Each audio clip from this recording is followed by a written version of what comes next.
सो है गाइस, आज से मैं इस चैनल पर द फ्लैश सीरीज को स्टार्ट करने जा रहा हूं और मुझे पूरी उम्मीद है कि आपको इस सीरीज बहुत पसंद आएगी। तो बढ़ते हैं इस सीरीज के फर्स्ट एपिसोड की तरफ। इस कहानी की शुरुआत में हमें बेरी एलन नाम के लड़के को दिखाया जाता है, जिसे हमेशा उसके क्लास के बच्चे परेशान किया करते थे क्योंकि वो बहुत ही स्लो दौड़ता था। इससे बेरी काफी परेशान होता है। वो घर आकर अपनी माँ नोरा और डैडी हेनरी को इस बारे में बताता है कि मैं इतना स्लो क्यों हूँ। तो उसे समझाते हैं कि इससे कोई फर्क नहीं पड़ता कि तुम स्लो हो, फर्क इस बात से पड़ता है कि तुम कितने अच्छे इंसान हो। बेरी भी उनकी बात समझ आता है। रात को जब बेरी सो रहा होता है तो तेज तूफान की वजह से उसकी आंख खुल जाती है। वो अपने चारों ओर अजीब अजीब तरह की चीजें देखता है। उसे उसकी मॉम के चिल्लाने की आवाज सुनाई देती है, जिससे वो भागता हुआ नीचे आता है तो वो देखता है कि लाइट का अजीब सा गोला उसकी मॉम को घेरे हुए है, जो कि एक लाइटिंग मैन होता है। बेरी के डैड भी वहाँ आ जाते हैं। नोरा बेरी को यहाँ से दूर जाने को कहती है। तभी वो रोशनी बेरी को घर से दूर छोड़ आती है। बेरी भागता हुआ अपने घर की तरफ जाता है तो वो देखता है कि उसके डैड को पुलिस पकड़कर ले जा रही है। बेरी भागता हुआ अपनी मॉम के पास पहुंचता है तो वो देखता है कि उनकी डेथ हो चुकी है और पुलिस को लगता है कि बेरी के डैड ने उन्हें मारा है। फिर हमें प्रेजेंट का सीन दिखाया जाता है, जहाँ शहर में अभी अभी एक रॉबरी हो चुकी थी और ये इस हफ्ते की दूसरी लूट थी। इसीलिए बेरी वहाँ इन्वेस्टिगेशन करने के लिए भागता हुआ आ रहा था, क्योंकि अब वो एक फोरेंसिक साइंटिस्ट बन चुका है जो सेंट्रल सिटी और पुलिस डिपार्टमेंट के लिए काम किया करता है। वहीं हमें डिटेक्टिव जोए को दिखाया जाता है, जो इसी केस पर जांच कर रहे थे। रिसर्च से उन्हें पता चलता है कि रॉबरी मॉडर्न ब्रदर्स ने की है। बेरी वहां पहुंचकर जांच करने लग जाता है। उसे वहां टायर के निशान दिखाई देते हैं। बेरी का दिमाग बहुत तेज था, इसीलिए वो टायर देखकर ही बता देता है कि वो modern brothers Mastek Shelby car से आए थे। फिर वो वहां से टायर पर लगी मिट्टी को लैब में टेस्ट करने के लिए उठा लेता है। वो लैब में आकर उस पर रिसर्च करने लग जाता है। तभी वहाँ उसकी दोस्त आइरिस आ जाती है, जो डिटेक्टिव जोए की बेटी थी। वो उसे कहती है कि हमें स्टार लैब शो देखने जाना है। तो बेरी उसे कहता है कि मुझे तुम्हारे डैड ने बहुत काम दिया है। तभी जोए भी वहाँ आ जाते हैं। बेरी उन्हें बताता है कि मॉडर्न ब्रदर्स जरूर फार्म में छिपे हुए हैं, क्योंकि जो पदार्थ मुझे सड़क पर मिला था उसमें ऑक्सीटेट्रासाइक्लिन था, जो कि यहाँ के सिर्फ 5 ही फार्म में मिलता है। इसीलिए मुझे यकीन है कि वो इन 5 फार्म से किसी फार्म में छिपे होंगे। फिर उन्हें 5 फार्म की लिस्ट देता है। इससे वो बहुत खुश होते हैं और वो उसे शो में जाने की परमिशन दे देते हैं। बेरी और आइरिस शो में पहुँचते हैं, जहाँ स्टार लैब के सीईओ हैरिसन वेल्स आकर अपनी स्पीच देते हैं। वो बहुत ही शानदार साइंटिस्ट होते हैं। वो सभी को कहते हैं कि मैं और मेरी टीम मिलकर जल्दी एक ऐसी ऊर्जा विकसित करेंगे जो इंसानों के लिए बहुत ही उपयोगी होगी, और ये हम बहुत ही जल्द करने वाले हैं। सभी से काफी खुश होते हैं। तभी वहाँ एक चोर आइरिस का लैपटॉप चुराकर भागने लगता है। बेरी उसे पकड़ने के लिए उसके पीछे जाता है, लेकिन वो चोर उसी पर हमला कर देता है। आइरिस वहाँ आकर बेरी को संभालती है। वो चोर भागकर वहाँ से जाने लगता है। तभी वहाँ एडी नाम का पुलिस ऑफिसर आकर उस चोर को पकड़ लेता है। एडी का अभी सेंट्रल सिटी पुलिस डिपार्टमेंट में ट्रांसफर हुआ था। आइरिस उससे काफी इम्प्रेस हो जाती है। वहीं हमें दिखाया जाता है कि डिटेक्टिव जोए अपने साथी फ्रेड के साथ बेरी की बताई हुई जगहों पर मॉडर्न ब्रदर्स की तलाश कर रहे थे। वो उस सूची के आखिरी फार्म तक पहुंच जाते हैं, जहां जब वो तलाशी लेने लगते हैं तो उन्हें मॉडर्न ब्रदर्स की कार दिखाई देती है। तभी मॉडर्न ब्रदर्स उन पर फायरिंग करना स्टार्ट कर देते हैं। जोए और फ्रेड भी उन पर फायरिंग करते हैं, जिससे वो मॉडर्न ब्रदर में से एक को मार देते हैं, लेकिन दूसरा फ्रेड को गोली मारकर प्लेन से वहाँ से निकल जाता है, जिसका नाम मार्क मार्डन होता है। वहीं हमें बेरी को दिखाया जाता है, जो जब लैब में पहुंचता है तो बेरी देखता है कि स्टार लैब्स की बिल्डिंग में एक बहुत बड़ा धमाका होता है, जिससे चारों ओर एक अजीब सी रोशनी फैलने लग जाती है। वहीं हमें दिखाया जाता है कि मॉडर्न ब्रदर्स का एक साथी जो प्लेन से बचकर भाग रहा होता है, उसका प्लेन एनर्जी की वजह से डिस्ट्रॉय हो जाता है। जो इस नजारे को अपनी आंखों के सामने देखते हैं। वहीं बेरी देखता है कि वहाँ लैब में अचानक अजीब सी चीजें होने लगती है। तभी वहाँ आसमान से बेरी के ऊपर बिजली गिर जाती है। बेरी से काफी बुरी तरीके से इंजर्ड हो जाता है और उसकी पूरी बॉडी में इलेक्ट्रिसिटी स्प्रेड हो रही थी। वहीं फिर हमें दिखाया जाता है कि जब बेरी को हॉस्पिटल लेकर जाया जाता है तो देखते हैं कि उसकी धड़कन काफी ज्यादा बढ़ चुकी है, इसीलिए उसे इलेक्ट्रिक शॉक दिए जाते हैं, लेकिन बेरी कोमा में चला गया था। फिर हमें 9 महीने बाद स्टार लैब्स को दिखाया जाता है, जहाँ जब बेरी की 9 महीने बाद आँख खुलती है तो काफी परेशान हो जाता है। तो सिस्को उसे बताता है कि तुम स्टार लैब्स में हो। सिस्को मैकेनिकल इंजीनियरिंग में जीनियस होता है, जो स्टार लैब्स के लिए काम करता था। तभी कैथलीन बेरी को बताती है कि लाइटिंग अटैक से तुम्हारी बॉडी में बहुत बदलाव आए हैं और तुम्हारे सेल्स तेजी से बढ़ रहे हैं। बेरी भी ये देखकर हैरान हो जाता है कि उसके 6 पैक बन गए हैं। तभी वहाँ डॉक्टर हैरिसन आ जाते हैं। वो उसे कहते हैं कि मुझे तुमसे बात करनी है। बेरी उनसे मिलकर बहुत खुश होता है। वो उन्हें कहता है कि मैं हमेशा आपसे मिलना चाहता था। तो उसे कहते हैं कि स्टार लैब्स अभी के लिए बंद हो गई है, क्योंकि उस रात उस धमाके में 18 लोगों की मौत हो गई थी और बहुत से लोग घायल हो गए और और उस धमाके से मेरे पैर भी पैरालाइज हो गए। फिर उसे वो मशीन दिखाते हैं जो पूरी तरीके से डिस्ट्रॉय हो चुकी थी। हैरिसन उसे बताते हैं कि जब 9 महीने पहले हमने 45 मिनट के लिए पार्टिकल एक्सेलरेशन मशीन को ऑन किया तो सब कुछ ठीक था, लेकिन फिर इलेक्ट्रॉनिक वोल्टेज काफी बढ़ गया जिससे बहुत ही खतरनाक विस्फोट हुआ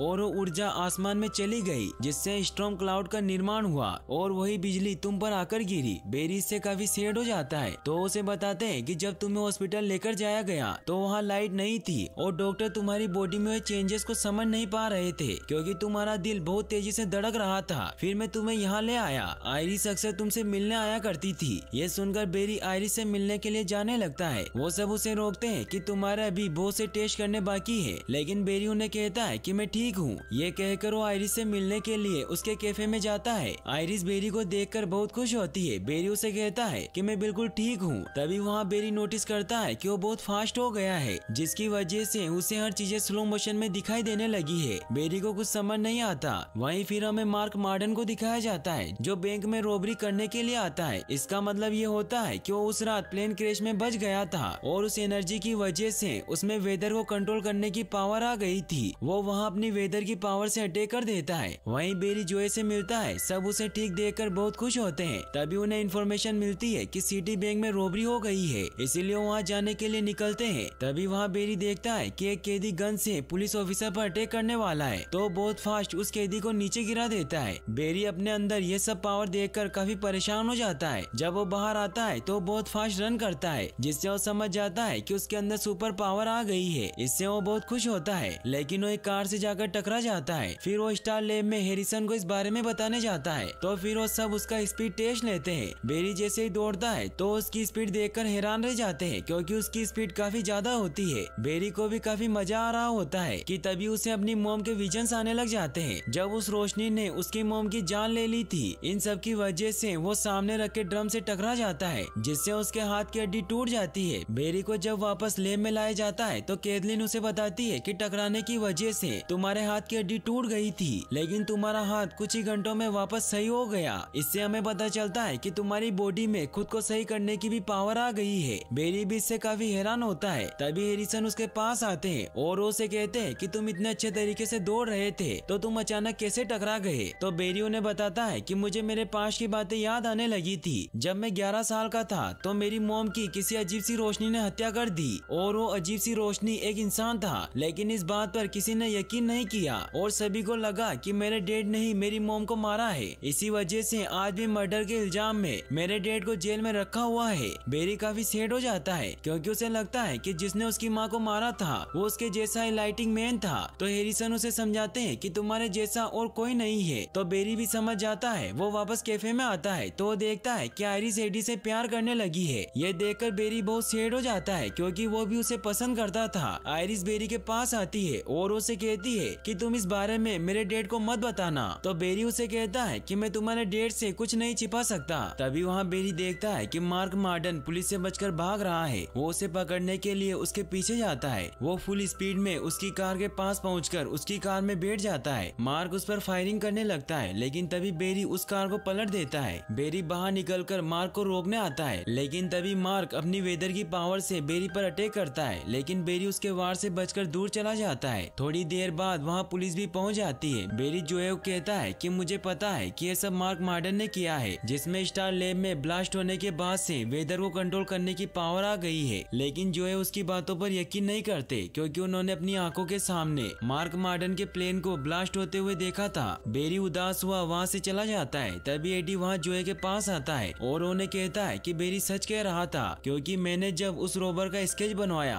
तो मार्क मार्डन ही था। इससे वो दोनों काफी परेशान हो जाते हैं। बेरी हैरिसन के पास जाता है और उन्हें कहता है कि आपने कहा था कि मैं इकलौता मेटा ह्यूमन हूँ जो उस एनर्जी की वजह से इन्फेक्ट हुआ था, लेकिन ये झूठ है। तो उसे बताते हैं कि उस दिन जब वो डिवाइस ब्लास्ट हुआ था तो अनजानी ताकत हमारे शहर में फैल गई, जिससे पता नहीं कि तुम्हारे जैसे कितने लोगों पर इसका असर हुआ होगा और हम उन्हीं सभी को खोज रहे हैं जिससे तुम हमारी खोज के पहले मेटा ह्यूमन हो। इससे बेरी को बहुत गुस्सा आता है क्योंकि उनके एक गलत एक्सीडेंट की वजह से पूरे शहर पर खतरा मंडरा रहा है। बेरी उन्हें कहता है कि मैंने आज उन मेटा ह्यूमन में से एक को देखा जो बैंक रोबर है और वो वेदर को कंट्रोल कर सकता है जो सिटी में बहुत से लोगों को नुकसान पहुंचा रहा है, इसीलिए हमें उसे कुछ भी करके रोकना करना होगा। तो एरिसन उसे कहते हैं कि पुलिस का काम है, तुम कुछ नहीं कर सकते क्योंकि तुम एक आम इंसान हो जो लाइटिंग की चपेट में आ गया था। बेरी को इससे काफी गुस्सा आता है और वो 600 मील भागकर ग्रीन एरो से मिलने जाता है। ग्रीन एरो एक बहुत बड़ा सुपर हीरो है जो स्टार सिटी में लोगों की रक्षा करता है, जिसकी सीरीज भी काफी फेमस है, जिसे IMDb पर 7.5 रेटिंग दी गई है। इसीलिए अगर आप एरो की सीरीज देखना चाहते हैं तो मुझे कमेंट में जरूर बताइएगा, क्योंकि अगर आपकी डिमांड ज्यादा रही तो मैं इस सीरीज को जल्दी लेकर आऊंगा। तो वापस हम अपनी मेन स्टोरी पर आते हैं। एरो बेरी से पूछता है कि तुम मुझसे मिलने क्यों आए हो। तो बेरी उसे कहता है कि मैं हमेशा से लोगों की मदद करना चाहता था, लेकिन मुझे नहीं पता कि मैं कभी तुम्हारे जैसा बन पाऊंगा, क्योंकि हैरिसन ने मुझे कहा कि मैं कोई हीरो नहीं हूँ। तो एरो उसे समझाता है कि तुम नॉर्मल नहीं हो, गॉड ने तुम्हें अनोखी पावर दी है जिससे तुम मेरे जैसे नहीं बल्कि मुझसे भी बेहतर बन सकते हो, क्योंकि जो काम मैं मिनटों में कर सकता हूँ वो तुम पल भर में कर सकते हो। इसीलिए तुम अपनी पावर का इस्तेमाल करो और लोगों की जान बचाओ। ये कहकर वहाँ से चला जाता है। बेरी भी अब उसकी बात समझ जाता है और वो स्टार लैब्स में आकर केथलीन और सिस्को से कहता है कि मैं अकेला मेटा ह्यूमन के अटैक से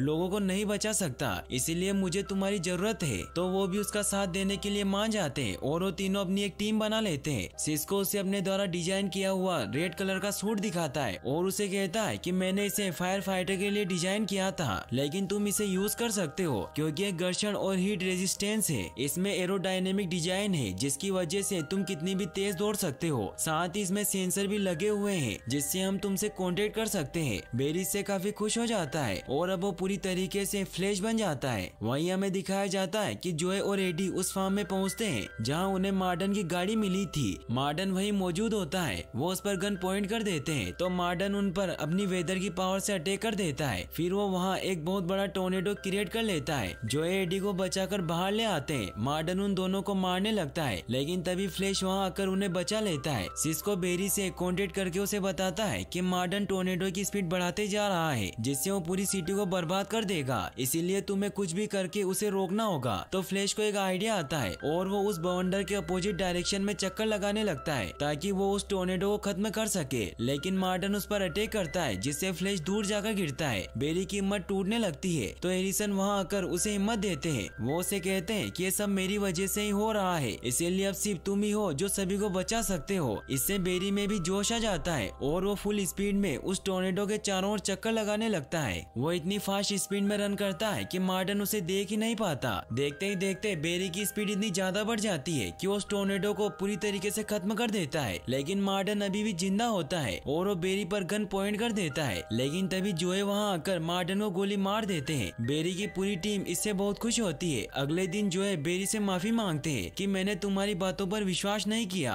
और अब उन्हें भी लगने लगता है कि तुम्हारे पिता निर्दोष थे, उन्होंने तुम्हारी मॉम को नहीं मारा। जोए उसे कहते हैं कि तुम्हें मुझसे प्रॉमिस करना होगा कि तुम आयरिस को अपनी शक्तियों के बारे में नहीं बताओगे। तो बेरी उनसे प्रॉमिस करता है। फिर हमें दिखाया जाता है कि बेरी अपने डैड से मिलने के लिए जेल में जाता है, जहाँ उन्हें कहता है कि मैं जानता हूँ कि आप निर्दोष हैं और मैं एक ना एक दिन ये साबित करके रहूंगा। फिर हमें दिखाया जाता है कि बेरी अब सिटी के लोगों को बचाने लग जाता है और सभी उसे फ्लैश नाम के सुपर हीरो से जानने लगे थे। फिर हमें एपिसोड के एंड में हैरिसन को दिखाया जाता है जो स्टार लैब के एक सीक्रेट रूम में जाते हैं, जहाँ वो अपने पैरों पर खड़ा हो जाता है और फ्यूचर का न्यूज़पेपर देखता है जो 25 अप्रैल 2024 का होता है, जिसमें उस दिन ये खबर छपी हुई थी कि फ्लैश इस दुनिया से गायब हो चुका है। इसी सस्पेंस के साथ एपिसोड फर्स्ट एंड हो जाता है। और अगर आप फ्लैश का दूसरा एपिसोड देखना चाहते हैं तो कमेंट में जरूर बताएं और वीडियो को लाइक और चैनल को सब्सक्राइब करने के लिए आपका तहे दिल से शुक्रिया। Thanks for watching.